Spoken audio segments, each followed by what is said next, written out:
दिल्ली झाली धिनवानी, दिल्ली शाहीचे गेले पाणी। ताराबाई रामराणी भद्रकाली कोपली। ताराबाईच्या बघते दिल्लीपतीची तखते, खचू लागली तेवी मते, कुराणेही खणली। रामराणी भद्रकाली रणरंगी क्रुद्ध झाली, प्रलयाची वेळ आली, मुघल हो सांभाळा। हे वर्णन आहे एका राणीचं। छत्रपती शिवाजी महाराजांच्या सरसेनापती हंबीरराव मोहिते यांची ती मुलगी। शिवरायांचे पुत्र राजाराम महाराज यांच्याशी त्यांचा विवाह झाला। वयाच्या 25व्या वर्षी वैधव्य आल्यावरही ही राणी डगमगली नाही। त्यांनी मराठा साम्राज्य सांभाळलं, मुघलांना स्वराज्याच्या हितशत्रूंना तोंड देत राहिल्या। त्यांना आयुष्यात अनेक वेळा बंड लढायांचा सामना करावा लागला। ताराबाई, ताराराणी, महाराणी ताराराणी, मोगल मर्दिनी ताराराणी अशा वेगवेगळ्या नावांनी प्रसिद्ध असलेल्या या महाराणीशिवाय मराठा साम्राज्याचा इतिहास पूर्णच होणार नाही। चला, स्वराज्य सौदामिनी महाराणी ताराराणी यांच्याबद्दल आपण जाणून घेऊया। 1675 साली महाराणी ताराराणी यांचा जन्म झाला। सरसेनापती हंबीरराव मोहिते यांनी महाराणी ताराबाई यांना युद्धकलेचं शिक्षण दिलं होतं। छत्रपती संभाजी महाराजांच्या मृत्यूनंतर औरंगजेबाने आपला मोर्चा रायगडकडे वळवला आणि तेव्हा महाराणी ताराराणी आणि राजाराम महाराज रायगडावरून निसटून गेले। अवघ्या वयाच्या 30व्या वर्षी राजाराम राजे यांचा मृत्यू झाला। राजाराम महाराजांच्या निधनानंतर राज्यकारभाराची सर्व सूत्र हाती आल्यावर समोर उभ्या असलेल्या अनेक कठीण प्रसंगाने खचून न जाता मोगली फौजांना मागे सारण्यासाठी महाराणी ताराराणी यांनी आक्रमक भूमिका घेतली। राजाराम राजेंच्या निधनानंतर आता तरी स्वराज्य आपल्या हाती येईल असं औरंगजेबाला वाटलं, पण शिवरायांचे स्वराज्य संपविण्याच्या काळ्या स्वप्नाची महाराणी ताराराणी यांनी धूळधाण उडवली।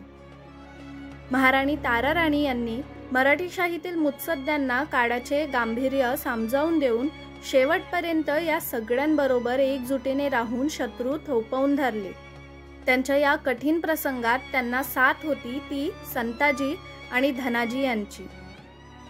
छत्रपती शिवाजी महाराज यांचं स्वराज्य जिंकण्यासाठी आलेला औरंगजेब या स्वराज्याच्या दऱ्याखोरात भटकत राहिला, पण त्याला शेवटपर्यंत स्वराज्य जिंकता आले नाही। मराठ्यांनी औरंगजेबाला सडो की पडो करून सोडला आणि शेवटी या महाराष्ट्राच्या मातीतच गाडलं। 1707 साली औरंगजेबाचा मृत्यू झाला व त्यानंतर मुघलांच्या कैदेत असलेले छत्रपती संभाजी महाराजांचे पुत्र थोरले शाहू महाराज स्वराज्यात परत आले। ते परत आल्यावर महाराणी ताराराणी व शाहू महाराज यांच्यात वारसा हक्कासाठी संघर्ष सुरू झाला। 1707 रोजी महाराणी ताराराणी व शाहू महाराज यांच्यात खेड कळूस येथे लढाई झाली व त्यात शाहू महाराजांचा विजय झाला। वारणेला झालेल्या तहानुसार सातारा व करवीर अशा 2 स्वतंत्र गाद्या निर्माण झाल्या। याच काळात छत्रपतींचं वर्चस्व कमी होऊन सत्ता पेशव्यांच्या हातात गेली। 1761 मध्ये पानिपतचे युद्ध झाले आणि त्यात मराठ्यांचा पराभव झाला। त्यानंतर महाराणी ताराराणी यांचं निधन झालं। महाराणी ताराराणी यांचं निधन 9 डिसेंबर 1761 साली झालं।